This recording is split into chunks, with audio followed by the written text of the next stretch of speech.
It was under President Geingob's chairmanship of SADC that Filipe Nyusi's party Frelimo and former rebel movement Renamo signed a peace pact to end years of violence in Mozambique.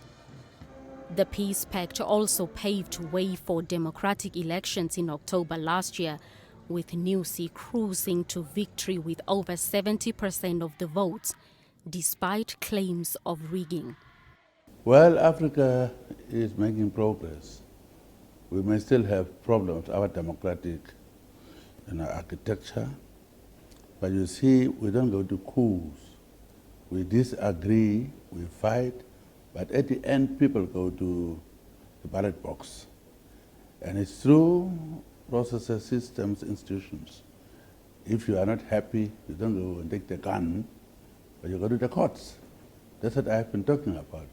So here is a culmination of what I've been talking about. I was here, there was war going on, and they invited me in my capacity as a chair of SADC.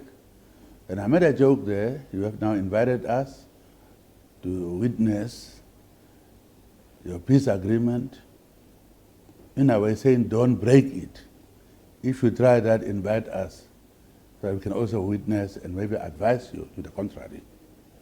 So I'm happy to have come to witness a very successful event. Nyusi was sworn in at Maputo's Independence Square, with former presidents of Mozambique and some opposition leaders witnessing the event. Other opposition leaders from Renamo boycotted the event due to infighting in the party that started after a Mozambican court dismissed a court challenge to the election results last year. President Geingob says elections in Africa no longer need to be characterized by violent coups or other illegitimate means.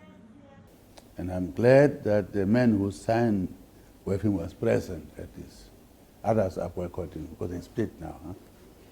But it's still okay that he made a very strong statement, reconciliatory statement, to say he's a president of all the people. And he's also talking about opposition must be there, strong opposition. So that's New Africa I'm talking about. President Nyusi promised to scale up investments into sectors such as agriculture, education, natural gas, and infrastructure development, among others.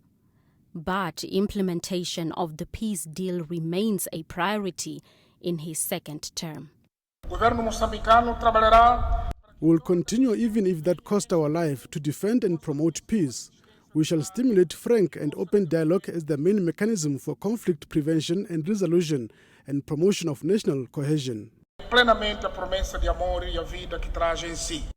The International Monetary Fund projects a relatively strong economic rebound for the Southern African country in 2020, attributing this to recovery efforts employed by government after the devastating cyclone Idai.